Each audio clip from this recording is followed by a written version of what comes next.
Welcome to NML news channel. Srikakulam పరిశుభ్రత కార్యక్రమాలు ఒకరోజు చేస్తే సరిపోవు. ప్రజల వ్యవహార శైలి ప్రవర్తనలో మార్పు వచ్చినప్పుడే ఫలితం కనిపిస్తుందని జిల్లా కలెక్టర్ స్వప్నిల్ దినకర్ పుణ్కర్ పేర్కొన్నారు.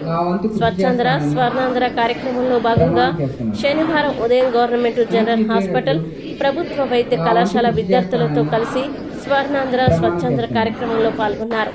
తర్వాత విద్యార్థులతో మాట్లాడుతూ బయోమెడికల్ వ్యర్థాలు అత్యంత ప్రమాదకరమైనవి, వాటిని వేరువేరు వర్గాలుగా వేరు చేయడం అలవాటు కావాలి. ఆసుపత్రిలో చదువుతున్న మీరంతా మరింత బాధ్యతతో ఉండాలన్నారు. దేశంలో రాష్ట్రంలో రోజుకు 2 సార్లు చెత్త సేకరణ జరిగినప్పటికీ రోడ్లపై చెత్త కనిపిస్తూనే ఉందని,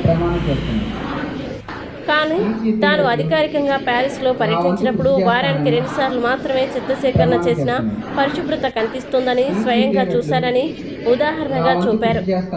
ఈ కార్యక్రమంలో joint collector Farman Ahmed Khan, SP Maheshwarareddy, కళాశాల principal doctor S Appalanaidu, RMO doctor Subhashini, joint director Rajasekhar Reddy, NGO రాష్ట్ర ఉపాధ్యక్షులు హనుమంతు సాయిరాం తదితరులు పాల్గొన్నారు.